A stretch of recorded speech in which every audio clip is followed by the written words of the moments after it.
Quadrilaterals चतुर्भुज। तो क्या होते हैं क्वाड्रिलेटरल्स चतुर्भुज, क्या होती हैं? तो simple, A polygon having 4 sides is called a quadrilateral. मतलब एक पॉलीगन जिसकी 4 साइड्स है वो क्वाड्रिलेटरल है। एक ऐसा बहुभुज जिसकी 4 भुजाएं होती है वह चतुर्भुज है। अब देखो चतुर्भुज तो नॉर्मल है, कोई भी 4 भुजाएं हो तो चतुर्भुज हो जाती है, क्वाड्रिलेटरल हो जाती है। लेकिन स्पेशल क्वाड्रिलेटरल्स होती है कुछ, काइंड्स ऑफ क्वाड्रिलेटरल्स। कितनी क्वाड्रिलेटरल्स हो सकती हैं, कितने टाइप्स की, तो ये हमें पढ़ना है और उन सभी की प्रॉपर्टी जाननी है। काइंड्स ऑफ क्वाड्रिलेटरल मतलब चतुर्भुज के प्रकार, चतुर्भुज के प्रकार। अब देखिए जरा क्या होते हैं चतुर्भुज के प्रकार। तो सबसे पहले जो आपको पढ़ना है वो पढ़ना है पैरेललोग्राम समांतर चतुर्भुज। पहला जो पढ़ेंगे आप वो है पैरेललोग्राम, जिसको हिंदी में कहते हैं समांतर चतुर्भुज। समांतर चतुर्भुज कहते हैं हिंदी में। अब देखो क्या होती है ये, तो एक बात सिंपल समझो, ऐसे होती है आकृति इसकी, ये हो गया, ये नाम दे देते हैं इसको ए बी सी डी। देखो ऐसे ही नाम दिया जाता है साइकिल में, ए बी सी डी। अगर मैंने यहां डी लिख दिया, यहां सी लिख दिया, तो इस चतुर्भुज का नाम ए बी सी डी नहीं रहेगा, इसका नाम क्या हो जाएगा फिर ए बी डी सी। तो याद रहे, अगर कहीं पर लिखा है कि एक समांतर चतुर्भुज है, एक पैरेललोग्राम है ए बी सी डी, तो आप ए बी सी डी ऐसे लिखेंगे। अगर ए बी सी यहां डी यहां लिख दिया, इसका मतलब ये है कि आपने उस चतुर्भुज का नाम बदल दिया। उसने बोला ए बी सी डी बनाने को, आपने बना दिया ए बी डी सी। अगर समझो मैंने यहाँ पे डी यहाँ पे सी लिख दिया ना, तो इस चतुर्भुज का नाम अब ए बी सी डी नहीं है, ए बी डी सी है। तो याद रहे चतुर्भुज का नाम हमेशा साइकिल में लिखा जाता है। कहने का मतलब यहां से शुरू होगा तो गोल बनेगा ऐसे, ए बी सी डी ऐसे लिखता है चतुर्भुज का नाम, समांतर चतुर्भुज का, पैरेललोग्राम का। अब देखिए जरा इसमें क्या प्रॉपर्टी लगती है, क्या होता है इसका रूल, मतलब इसमें क्या खासियत होती है। तो देखो सबसे पहली बात तो इसकी आमने सामने की भुजा बराबर और समांतर होती है। आमने सामने की भुजा बराबर और समांतर होती है। Opposite sides are parallel and equal. देखो पहला जो नियम है ना वो यही है। क्या मैं सिर्फ लिख दे रहा हूं, मतलब लैंग्वेज में लिख रहा, मैथ्स में मैथमेटिक भाषा में लिख रहा हूं क्या, कि ए बी पैरेलल होती है सी डी के और ए डी पैरेलल होती है बी सी के। बताया था ना समांतर का निशान होता है, समांतर चतुर्भुज का समांतर का निशान होता है पैरेलल का। अब देखिए जरा उसके बाद ए बी बराबर होती है सी डी के और ए डी बराबर होती है बी सी के। बात समझ में आ गई। पहला रूल इसकी जो पहली प्रॉपर्टी वो ये लगती है कि आमने सामने वाली भुजा समांतर और बराबर। तो देखो समांतर भी होती है, पैरेलल होती है और बराबर होती है। दूसरा इसमें क्या रूल लगता है कि अपोजिट एंगल्स भी इक्वल होते हैं। याद रहे अपोजिट एंगल्स आर इक्वल। कहने का मतलब कि एंगल ए बराबर होता है एंगल सी के और एंगल बी बराबर होता है एंगल डी के। क्या कारण है, अपोजिट एंगल्स आर इक्वल, सम्मुख कोण बराबर होते हैं। देखो जब भी इसका यूज करेंगे ना तो ब्रैकेट में लिखते हैं हम, ये क्यों बराबर है, क्योंकि opposite angles of a parallelogram are equal. समांतर चतुर्भुज के सम्मुख कोण बराबर होते हैं। दूसरी प्रॉपर्टी ये लगती है, एक भुजा वाली एक कोण वाली। अब देखिए जरा तीसरी प्रॉपर्टी क्या होती है। तो तीसरी प्रॉपर्टी आप वो ले लो कि डायगोनल्स वाली, विकर्ण वाली। विकर्ण क्या होते हैं, ये होते हैं विकर्ण। देखो ये होते हैं विकर्ण, अपोजिट साइड एंगल्स के जो वर्टेक्स है उनको मिला दो, तो ये होते हैं आपके विकर्णीय डायगोनल्स हैं। तो आप याद रहे, मान लो ये ओ पर काटते हैं ना, तो इनके जो डायगोनल्स होते हैं वो बाइसेक्ट करते हैं एक दूसरे को। ध्यान देना, डायगोनल्स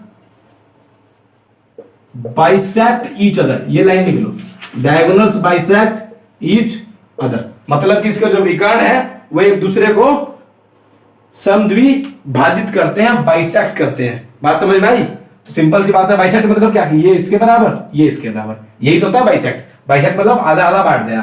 तो सिंपल अगर मैथ्स में वो लिखे तो ओ ए बराबर ओ सी के हो जाता है और ओ बी बराबर ओ डी के हो जाता है। बात समझ में आई। ये है बाइसेक्ट करना पैरेललोग्राम के डायगोनल्स का। अब देखो पैरेललोग्राम हो या कोई भी हो, आपका रोम्बस हो रेक्टेंगल हो, सिंपल बात क्या है एक और एंगल की कि सम ऑफ एडजेसेंट एंगल्स ना हमेशा 180 डिग्री आता है। बात समझ में आई। क्या हिंदी में क्या लिखेंगे इसको आप, विकर्ण परस्पर समद्विभाजित करते हैं। विकर्ण परस्पर समद्विभाजित करते हैं। बात समझ में आई। समविभाजित कैसे करते हैं, लिख दिया ना कि ओ ए बराबर ओ सी हो जाता है, ओ बी बराबर ओ डी हो जाता है। मतलब कहने का ये, मान लो कि ये वाली आपकी 20 थी, ये वाली आपकी 16 थी, तो ये आपकी 10 हो जाती है, ये 8 हो जाती है। क्यों? क्योंकि ये पैरेललोग्राम है, इसके डायगोनल्स बाइसेक्ट करते हैं एक दूसरे को। ऐसा नहीं कोई भी क्वाड्रिलेटरल का हो जाएगा, मान लो ऐसे क्वाड्रिलेटरल बना दी मैंने, कोई भी मतलब जो स्पेशल क्वाड्रिलेटरल नहीं है, तो ऐसा नहीं है कि उसके भी डायगोनल बाइसेक्ट करेंगे, बिल्कुल नहीं करेंगे। तो याद रहे पैरेललोग्राम में ये रूल अप्लाई होता है। एक और क्या कि सम ऑफ एडजेसेंट एंगल्स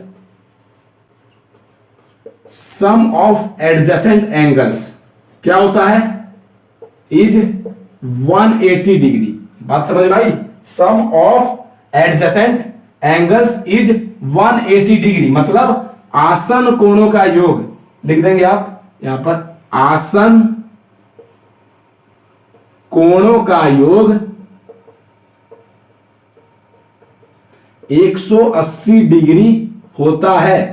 कहने का मतलब आसन मतलब साथ वाले, तो बस मतलब ए में बी जोड़ो या ए में डी जोड़ो, दोनों का योग 180 डिग्री होगा। आसन कोण का मतलब क्या होता है, अपोजिट एंगल्स को छोड़ के बाकी दोनों तो आसन होंगे ना उसके। ये बात समझना, ए के तो सी वाला अपोजिट है, सामने है, इसको छोड़कर बी और डी दोनों इसके आसन कोण है। तो एक बात सिंपल लिखो कि अगर मैं एंगल ए की बात करूं तो एंगल ए में एंगल बी जोड़ देंगे जब भी 180 डिग्री होगा, और एंगल ए में एंगल डी जोड़ देंगे जब भी 180 डिग्री होगा। रीजन, दोनों ही आसन कोण है एंगल ए के, बी भी और डी भी, तो एंगल ए जमा एंगल बी भी 180 degree, angle A angle D भी 180 डिग्री होगा। ऐसे ही आप कुछ भी लिख सकते हैं। एंगल बी की बात करें तो एंगल बी में आप एंगल सी जोड़ देंगे तभी भी 180 डिग्री होगा, और एंगल बी में ए जोड़ के तो 180 आ ही रहा है ना। देखो ए जमा बी लिखूं या बी जमा ए लिखूं, एक ही बात है, तो इसका मतलब बी जमा सी भी 180 डिग्री और ये ए जमा बी भी 180 डिग्री, आसान हो गया।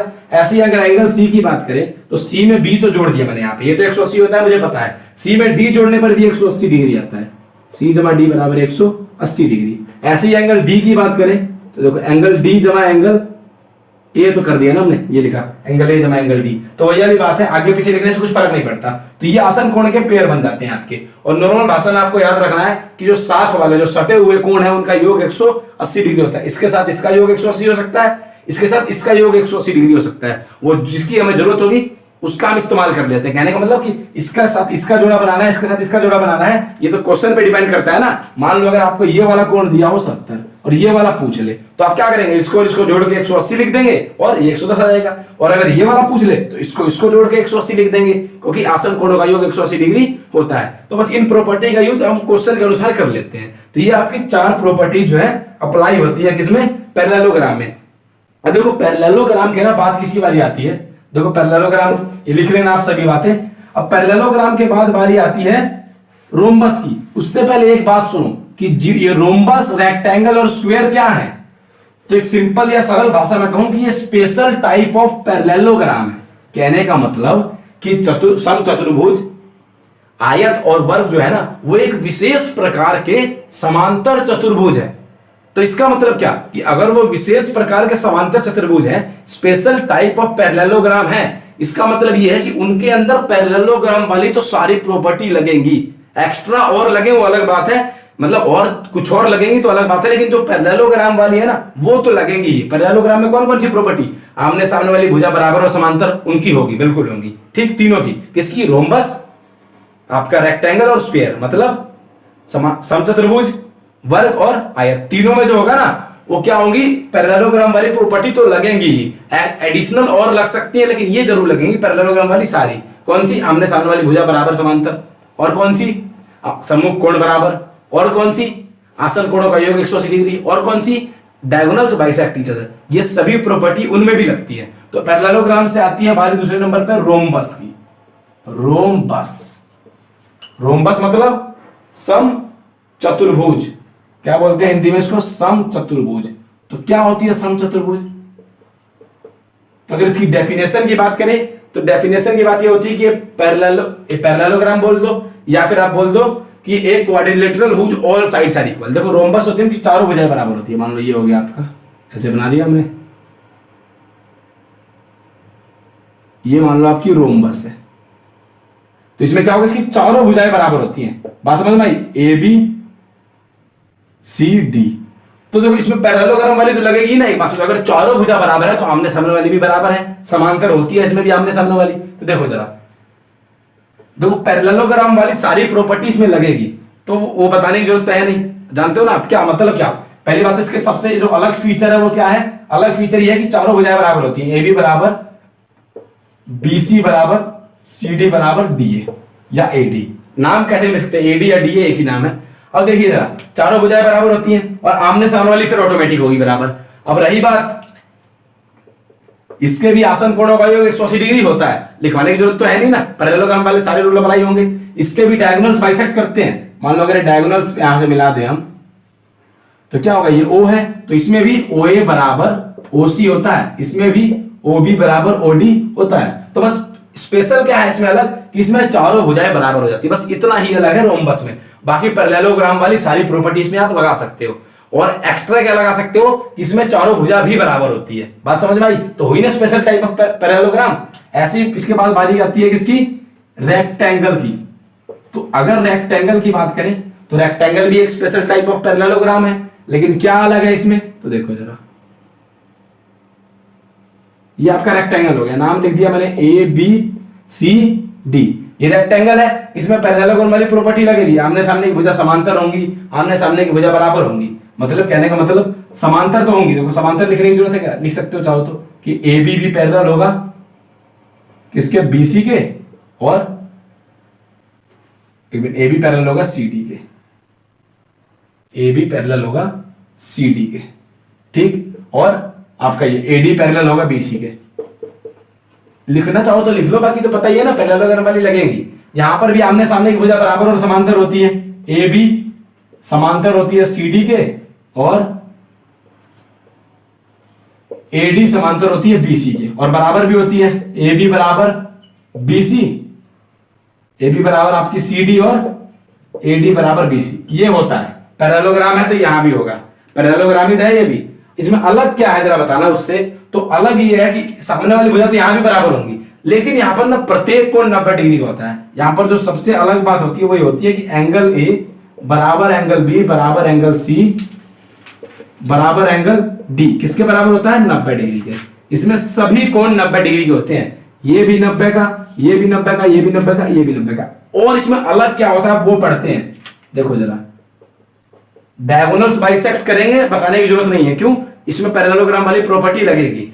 डायगोनल्स में और क्या एक नियम आता है ना, देखो जरा, इसके ना डायगोनल्स इक्वल भी होते हैं, कहने का मतलब AC बराबर BD, इनके इसके जो डायगोनल है वो इक्वल भी होते हैं, इसके नहीं होते डायगोनल इक्वल, इसके सिर्फ बाइसेक्ट करते हैं, पैरेललोग्राम के सिर्फ बाइसेक्ट करते हैं, लेकिन इनके डायगोनल्स इक्वल भी होते हैं। कहने का मतलब अगर ये 20 सेंटीमीटर है तो ये भी 20 सेंटीमीटर होगा। यहां पर ऐसा नहीं है, यहां पर ये 20, यहां पर ये 16 भी हो सकता है, लेकिन अगर इसमें बात करें रेक्टेंगल की, इसके डायगोनल जो होते हैं वो इक्वल होते हैं। और क्या प्रॉपर्टी होती है, इसके प्रत्येक एंगल 90 डिग्री के होते हैं। बाइसेक्ट तो ये करेगा, क्यों, क्योंकि पैरेललोग्राम वाली सारी प्रॉपर्टी इसमें लगेंगी, तो ये बाइसेक्ट करेगा।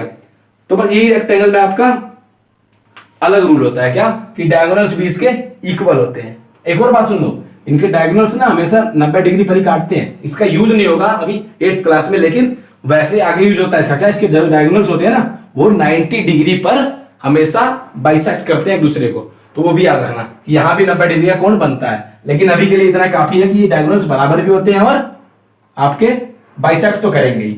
रेक्टेंगल के बाद बारी आती है स्क्वायर की, वर्ग।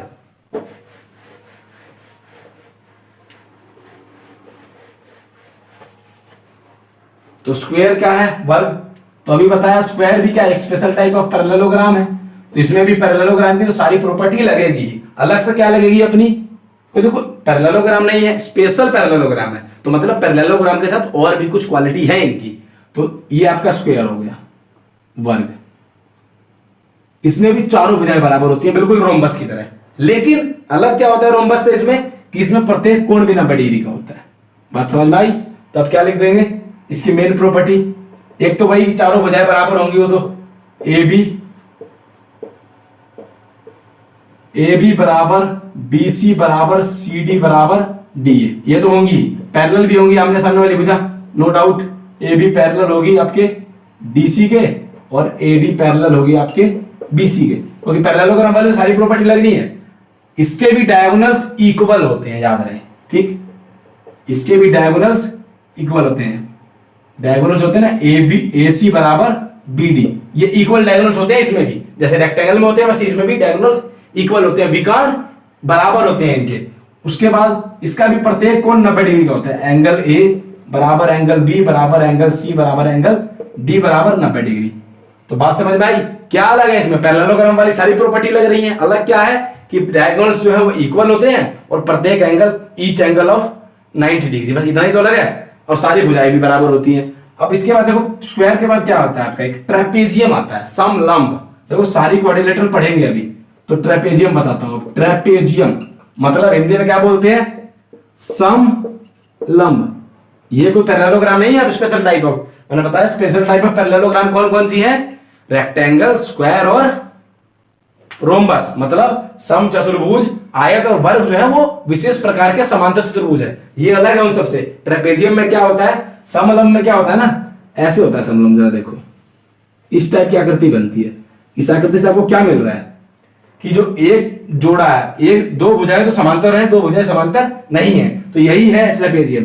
ट्रेपेजियम में क्या होता है ना कि one pair of sides is parallel, मतलब एक पेयर पैरेलल होता है, दूसरे वाला नॉन पैरेलल होता है, मतलब एक जोड़ा समांतर होता है। इसका मतलब क्या कि देखो जरा इसमें ना ए बी तो समांतर है डीसी के, बात समझ में आई? ए बी तो डीसी के समांतर है, लेकिन ये एडी और बीसी समांतर नहीं है और बराबर भी नहीं होती आमने सामने भुजा। जो यहां लिखवाऊंगा सिर्फ वही इसमें अप्लाई होता है, क्या कि ए बी पैरेलल होता है डीसी के, बस इतना ही है ट्रेपेजियम का नियम। ट्रेपेजियम का नियम इतना ही है क्या कि ए बी कौन सा, ये वाला और ये वाला आपका बराबर नहीं होता, पैरेलल होता है, बात समझ में आई? तो पैरेलल हो गया तो ट्रेपेजियम हो गया, एक जोड़ा पैरेलल हुआ एक नहीं हुआ तो वो ट्रेपेजियम है, समलंब है। अब और क्या होता है इसमें, तो इसमें वो वाला नियम लगता है, देखो डायगोनल्स बाइसेक्ट नहीं करते, इसके नहीं करते बिल्कुल भी, लेकिन एक चीज होती है क्या, इसके भी आसन कोणों का योग ना 180 डिग्री होता है, जो वो लिखवाया था कि सम ऑफ एडजेसेंट एंगल, तो इसके भी एडजेसेंट एंगल का सम तो 180 डिग्री होता है, sum of adjacent angle is 180 degree. बात समझ में आई? सम ऑफ एडजेसेंट एंगल मतलब क्या कि आसन कोणों का योग 180 डिग्री होता है। अभी बता चुका हूं आसन कोण क्या होते हैं, तो लिखवाने की जरूरत नहीं है, बस याद रखो यहां भी ये नियम लगता है। तो अगर हमें भी मान लो ये वाला कोण दे रखा हो, ये वाला पूछ ले, तो आप दोनों को जोड़ के 180 लिख सकते हो और ये वाला निकाल सकते हो। क्यों? ट्रेपेजियम में भी ये वाली प्रॉपर्टी लगती है, सिर्फ यही प्रॉपर्टी लगती है ट्रेपेजियम में, बाकी तो कोई प्रॉपर्टी लगती नहीं है। आमने सामने वाली कोण बराबर नहीं होते, आमने सामने वाली भुजा भी बराबर नहीं होती है, और ना ही इसके डायगोनल्स बाइसेक्ट करते हैं, ना डायगोनल्स इक्वल होते हैं। सिर्फ एक प्रॉपर्टी लगती है क्या कि आसन कोणों का योग 180 डिग्री होता है। ये क्या है आपका एडजेसेंट एंगल का सम 180 डिग्री, क्या कहते हैं इसको? ट्रेपेजियम। अब देखो एक स्पेशल टाइप ऑफ ट्रेपेजियम भी होती है, मतलब ट्रेपेजियम में ही एक ट्रेपेजियम होती है आइसोसेल्स ट्रेपेजियम, समझ गई बात? आइसोसेल्स जो क्या बोलते हैं, समद्विबाहु समलंब, आइसोसेल्स ट्रेपेजियम। मतलब इसको उतना याद रखने की जरूरत है नहीं, कुछ अलग नहीं होता इससे, बस थोड़ा क्या अलग हो जाता है ना कि इसमें ना जो नॉन पैरेलल साइड्स है वो बराबर हो जाती हैं। जैसे मान लो समलंब तो यही है, समलंब क्या करती है ये ना, क्या ये आपका ए बी सी डी, समलंब का तो मतलब ये आमने सामने वाली भुजा समांतर एक पेयर, लेकिन इसमें क्या होता है कि ये और ये बराबर होती है, कहने मतलब अगर ये 10 है तो ये भी 10 है, ये तो अलग होने वाली है, ये 20 तो ये 35 होगी मान लो, ठीक, लेकिन ये दोनों बराबर हो जाएंगे। तो अगर किसी भी ट्रेपेजियम का नॉन पैरेलल साइड्स जो असमांतर भुजाएं हैं वो बराबर हो जाए तो वो आइसोसेल्स ट्रेपेजियम हो जाता है, बस इतना जानना जरूरी है, इसमें ज्यादा नहीं। वो क्या उसे कहते हैं काइट, पतंग। काइट देखा है ना, पतंग देखी होगी, कैसे होती है? वो भी तो चतुर्भुज जैसी होती है। आपकी जो पांचवी है छठी है, छठी कौन सी क्वाड्रिलेटर है? काइट, पतंग कहते हैं जिसको। पतंग कैसी होती है? आपने पतंग देखी हो तो उस टाइप की होती है, ऐसी दिखती है ना पतंग। तो पतंग की क्या क्वालिटी होती है? जो आपकी काइट है इसमें क्या प्रॉपर्टी होती है कि इसके ना ये वाली भुजाएं बराबर होती है, एडजेसेंट साइड्स बराबर होती है। बात समझ में आई? कहने का मतलब ये और ये बराबर, ये और ये बराबर, ये 3 है ये भी 3, ये 4 है 4, ये होता है काइट। तो काइट में क्या होता है, आपके देखो नाम लिखता हूं, ए बी सी डी। तो इसमें ना ए बी बराबर होता है बी सी के और ए डी बराबर होता है सी डी के। बात समझ में आ गई? ये वाली एडजेसेंट साइड्स इसमें बराबर होती है आपकी किसमें? काइट में। अब ध्यान देना, जो आपका ये और ये बराबर नहीं होती, ये और ये बराबर नहीं होती इसमें सिर्फ एडजेसेंट साइड्स, जो संगत जो आसन भुजाएं है ना सिर्फ वो बराबर होती हैं आपकी काइट में।